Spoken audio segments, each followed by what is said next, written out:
vamos a entrevistar a Norberto Aguirre, ¿no? Exactamente. Que es especialista en política internacional y en ciencia política y nos va a contar un poco el tema de Pakistán, lo que sucede. Afganistán.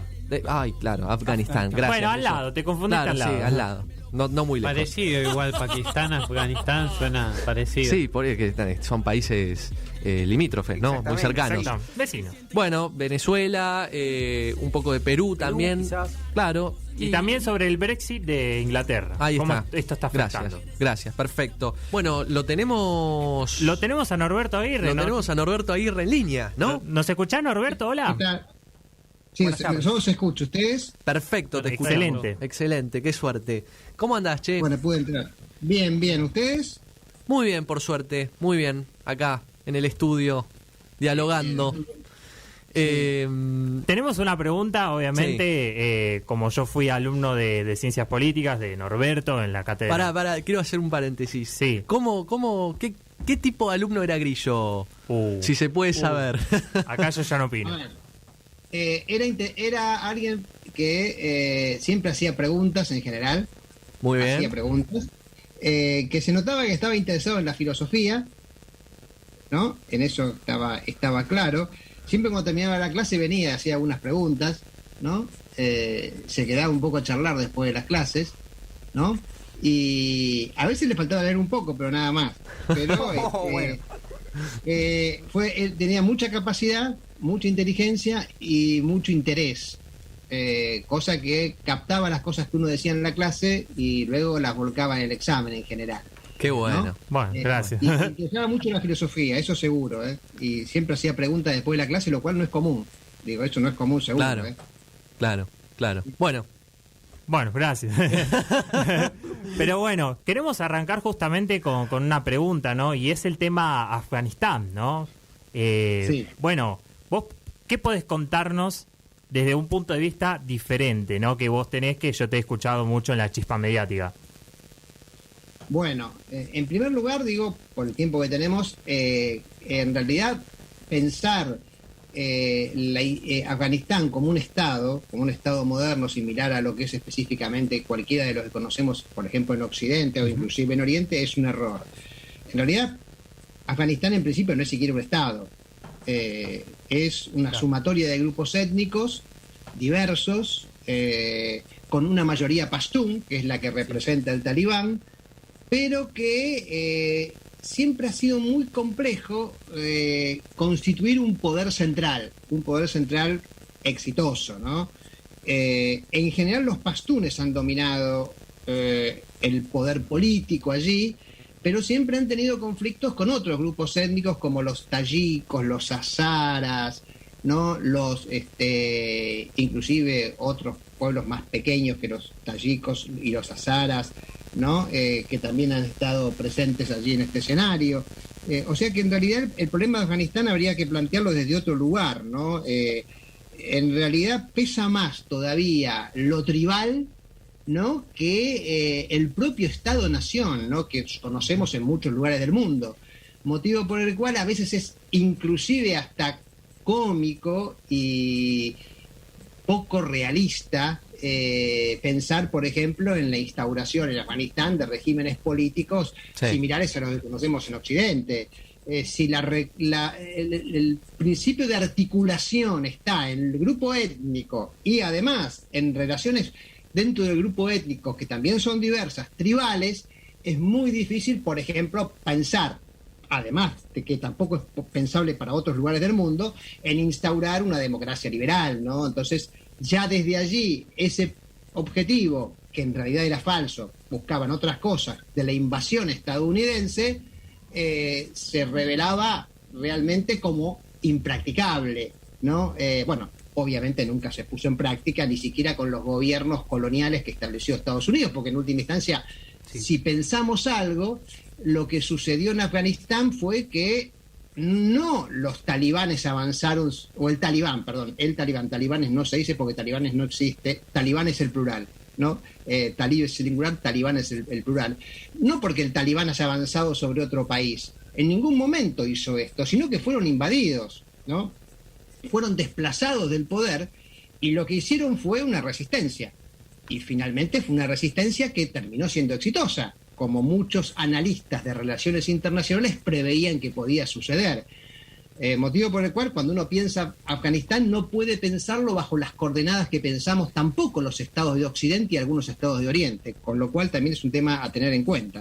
Norberto, buenas tardes. Mi nombre es Sebastián. Sí. Quería hacerte la pregunta con respecto a este acuerdo polémico, ¿no? Podríamos decir, que ha reflotado, que hizo Donald Trump en 2018 con las autoridades de Afganistán y que luego en abril Joe Biden tuvo que retirar las tropas estadounidenses, ¿no? Luego de 20 años de intervención de Estados Unidos en Afganistán, como habías mencionado. Quería preguntarte cuál es tu concepción sobre este pacto, sobre este acuerdo que hizo Trump y que luego continuó Joe Biden. Bueno, Biden, es cierto, continúa. Lo de Trump es muy cómico porque es él el que plantea la retirada, ¿no? Desde ahí hay un punto que uno tiene que mensurar como una política ya de Estado, ¿no? Porque en última instancia se continúa de una administración republicana a una administración demócrata. Obviamente Trump lo va a utilizar porque obviamente la salida fue muy desordenada, lo va a utilizar en su favor, pero el planteo de retirarse ya estaba hecho. En principio, el planteo de retirarse tiene que ver fundamentalmente con la imposibilidad de seguir sosteniendo un conflicto que no tiene fin y que tampoco tiene posibilidades de ganarse. Ese es un problema real. Se gastan casi $2 billones, que en realidad no tienen ningún resultado efectivo. Lo que sí es efectivo es la pérdida de posiciones permanentemente de Estados Unidos en la región. Motivo por el cual Donald Trump, que ve este escenario y además tiene una política más aislacionista, más nacionalista, más vinculado a las fronteras internas de Estados Unidos, decide retirarse. Pero decide retirarse porque la guerra está perdida. No hay posibilidades de ganar esa guerra. Luego lo reflota hace muy poco Boris Johnson, que dice no hay solución militar posible de ganarse en Afganistán. Pero esto ya se veía en el 2008. 2008-2009, en el 2007 al 2008 se da una ofensiva talibán y los talibán quedan prácticamente con el control de las zonas rurales. Y Estados Unidos, con todo su aparato armamentístico, no puede combatir con éxito a una milicia que en realidad, si bien recibe financiamiento de Qatar, de Saudi Arabia, de Pakistán, que actúan activamente en favor del talibán, no tiene los mismos instrumentos de combate, pero es mucho más efectiva en el campo de batalla. Claro. Motivo por el cual le pasa lo mismo que a los soviéticos. Los soviéticos, con un armamento infinitamente superior después de 11 años aproximadamente, tienen que retirarse. Lo mismo le pasa a la OTAN y a Estados Unidos. O sea, la derrota ya estaba, el tema era cómo se iban, y se fueron de la peor manera, porque obviamente en esto obtienen ganancias relativas China por un lado y Rusia por el otro, que veían con buenos ojos la victoria talibán, además, ¿no? Pero es una continuidad ante una guerra que no tiene salida. Este es el problema de Estados Unidos. Entra en 2 guerras o 3 que en realidad las va perdiendo sistemáticamente, porque no las puede mantener en el tiempo. ¿Cuánto tiempo iba a mantener esto? Digo, si no se puede ganar. 20 años, pensemos que es la guerra más larga de la historia de Estados Unidos. Es una locura. ¿No? Sí. Es terrible. No, y en base a esto, Norberto, que contás, se me viene una pregunta, nada que ver, pero todo esto tiene que ver con un análisis de ciencia política, ¿no? Digamos, que vos hacés. Y la pregunta que me viene es, ¿qué es la ciencia política, no? Con la cual vos analizás al conflicto de los talibanes, ¿no? ¿Qué es la ciencia política? Claro, acá yo digo, vos fíjate que también, paralelamente a esto, uno no puede analizar el conflicto con el talibán prescindiendo de las relaciones internacionales que están dentro de la ciencia política. Por ¿no? eso, claro. El tema acá es el escenario de relaciones internacionales el que pone en juego esto, y al mismo tiempo la historia. Las dos variables que, si uno las estudia y si uno las lee, evidentemente van a dar como resultado inevitable este final. La historia nos marca que, por lo menos desde el siglo XIX, ¿no? Porque los mongoles sí ocuparon Afganistán, eso queda claro, que no se llamaba Afganistán, ¿no? Pensemos que Afganistán como nombre aparece en el siglo XIX, siglo XVIII, siglo XIX. Tenemos en la historia 3 derrotas británicas en el siglo XIX. 3 derrotas británicas que no llegan a ocupar, entonces, al no poder ocupar el territorio, tienen que hacer un pacto con los pastunes. Y los pastunes se convierten en aliados de ellos, pero controlando el territorio. En el siglo XX pierde la Unión Soviética. Y después se derrumba de esto, ¿eh? Y si uno ve esto, en realidad la lógica desde el punto de vista histórico era que el resultado no podía ser otro distinto y otro diferente. Ya lo había advertido Henry Kissinger, que hoy está muy, muy grande, ¿no? Henry Kissinger, sí. Pero bueno, había advertido que este era un resultado posible. Y varios analistas internacionales del realismo, o sea, el realismo en última instancia tiene como planteo que en las relaciones internacionales uno tiene que defender específicamente sus intereses, pero teniendo en cuenta sus capacidades. Sí. Planteaban que, desde este punto de vista, las capacidades de Estados Unidos no eran suficientes como para poder llevar un conflicto a un territorio en el cual la guerra se iba a desarrollar de una manera no convencional. Esto era imposible de ganar. Entonces, ante este escenario de una historia que nos va marcando diversos fracasos de potencias, no de estados intermedios o de pequeños estados, sino de potencias en el territorio afgano, era realmente, como diría Maquiavelo, una enseñanza que debería haberse tenido en cuenta. Debería haberse tenido en cuenta. Y no se la tuvo, lo cual Maquiavelo diría, muy malos políticos fueron.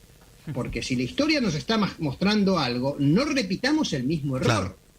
Vayamos por otro lado. Fueron por ese lado y 20 años después se retiran derrotados, no solo en Afganistán, sino hace muy poco tiempo en Siria, derrotados por Rusia, y con un Irak hoy bajo, en cierta medida, cierto control iraní, porque el gobierno de Irak hoy es un gobierno chiita pro-iraní. O sea que el escenario que se le presenta a Estados Unidos en la región es muy complicado, en base por sus propios errores de apreciación, ¿no? Y porque sus intereses, como diría Walling, no Sheldon Walling en sus últimos escritos, los intereses de sus propias corporaciones lo llevan a desastres en el escenario internacional, que no terminan ganando nunca ningún conflicto después de la... Fíjense que Estados Unidos no gana ningún conflicto bélico después de la Segunda Guerra Mundial. No gana la guerra de Corea, no gana la guerra de Vietnam, no gana finalmente la guerra de Irak, no gana en Siria y no gana tampoco en Afganistán. Son todas derrotas. O sea, esto nos habla a las claras, y le da razón a ese gran politólogo que era Sheldon Walling, que decía la política de Estados Unidos en el escenario internacional es un fracaso porque en última instancia responde a los intereses cortoplacistas de sus corporaciones. Sí. Y no les interesa en última instancia el futuro de Estados Unidos, les interesa la ganancia a corto plazo. Y estos son los resultados también. Claro, exactamente. Sí, Norberto, justamente me estaba acordando de Sheldon Walling, que me lo diste para estudiar, pero algo que también recuerdo es que nosotros en las clases a veces debatíamos sobre el Brexit. Hoy justamente el Brexit, McDonald's, por ejemplo, ha dejado de vender licuados y también vender lo que era batidos debido a todas las políticas que se ha implementado post-Brexit. ¿Vos podrías darnos una opinión sobre esto? Yo sé que sabes de este tema. Bueno, el Brexit en realidad es una consecución de la incompleta articulación británica histórica con el continente. Pensemos que el Reino Unido ingresa a lo que era en ese momento la Comunidad Europea, Comunidad Económica Europea, en 1973. Cuando se constituye la Unión Europea, el Reino Unido decide no adherir a la Unión Monetaria, con lo cual mantiene la libra, ¿no? Como elemento básico, no de moneda de circulación interna. No pierde la soberanía monetaria. Y al mismo tiempo, si bien no lo puede rechazar, siempre recela mucho de las políticas, ¿no? Comunes de la Unión Europea. Por ejemplo, las políticas sociales que obligaban a tener ciertos estándares sociales para los trabajadores y que deberían ser aplicados en todo lo que era específicamente la Unión. O sea, en ese escenario, siempre la articulación británica fue una articulación incompleta. Entonces, ante este escenario, digamos, cuando la Unión Europea tiende en alguna medida a perder relevancia internacional, porque es lo que en última instancia estamos viendo, ¿no? Y uno puede encontrar muchos ejemplos, el Reino Unido o una parte de las élites del Reino Unido deciden romper esa relación con el bloque y tratar de construir una alianza mucho más cercana con los Estados Unidos, que en última instancia es el objetivo principal de la ruptura con Europa. Lo que sucede es que la articulación con Estados Unidos, que es histórica, pero que intenta profundizarse en los últimos tiempos, se da en un momento de declinación relativa de Estados Unidos, lo cual coloca al Reino Unido en una situación muy compleja en este escenario.